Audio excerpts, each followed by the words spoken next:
Plagiarisme adalah tindakan menjiplak atau meniru karya orang lain dan mengatasnamakan karya tersebut sebagai milik pribadi.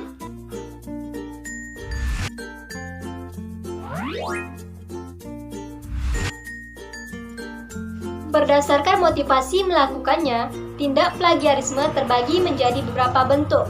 Di antaranya, yang pertama, intentional plagiarism, yakni tindakan plagiarisme yang terjadi ketika penulis secara sengaja melakukan aksi plagiarisme. Yang kedua, unintentional plagiarism, yakni tindakan plagiarisme yang terjadi ketika penulis secara tidak sengaja melakukan aksi plagiarisme. Dan yang terakhir, inadvertent plagiarism, yakni tindakan plagiarisme yang terjadi ketika penulis lalai atau mengabaikan sumber kutipan.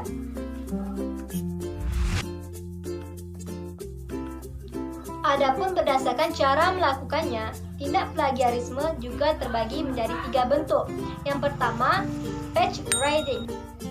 Page reading adalah upaya atau tindakan menyalin karya orang lain tanpa menyebutkan sumber. Yang kedua, inappropriate paraphrasing, yakni menyalin karya orang lain dengan menyebutkan sumber dan melakukan sedikit perubahan namun tidak menyertakan tanda kutip yang mengindikasikan sebagai kutipan langsung. Yang terakhir, summarizing, yakni menyingkat karya orang lain dengan tidak menyebutkan sumber. Tak hanya itu, ada satu bentuk tindakan plagiarisme yang perlu kita hindari, di mana bentuk plagiarisme ini dilakukan terhadap hasil karya kita sendiri. Tindak plagiarisme ini kita kenal dengan istilah self-plagiarism. Self-plagiarism ini terbagi menjadi 3 bentuk. Yang pertama, text recycling. Text recycling merupakan tindakan yang dilakukan penulis di mana ia menggunakan tulisan yang dimiliki sebelumnya atau tulisan yang belum terbit untuk tujuan yang baru. Yang kedua, redundant and duplicate publication, yakni tindakan di mana penulis mempublikasikan tulisan yang sama ke tempat yang berbeda tanpa sepengetahuan penerbit. Dan yang terakhir, data fragmentation, yakni tindakan di mana penulis memecah studi ke beberapa publikasi untuk menghindari publikasi satu studi besar.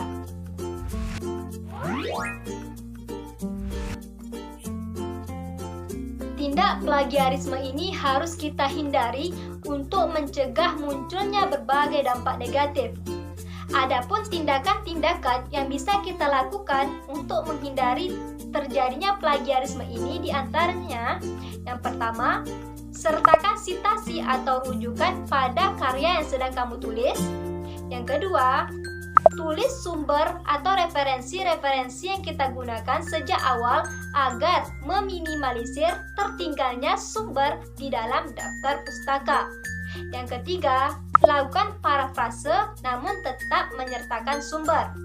Yang keempat, cek plagiarisme dengan menggunakan web atau aplikasi pendeteksi plagiarisme. Dan yang terakhir, jangan mengerjakan tugas di ujung waktu.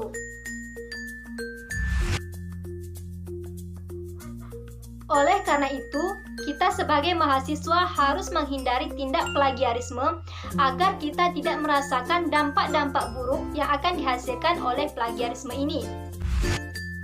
Hindari plagiarisme sejak dini untuk mencegah penyesalan di kemudian hari.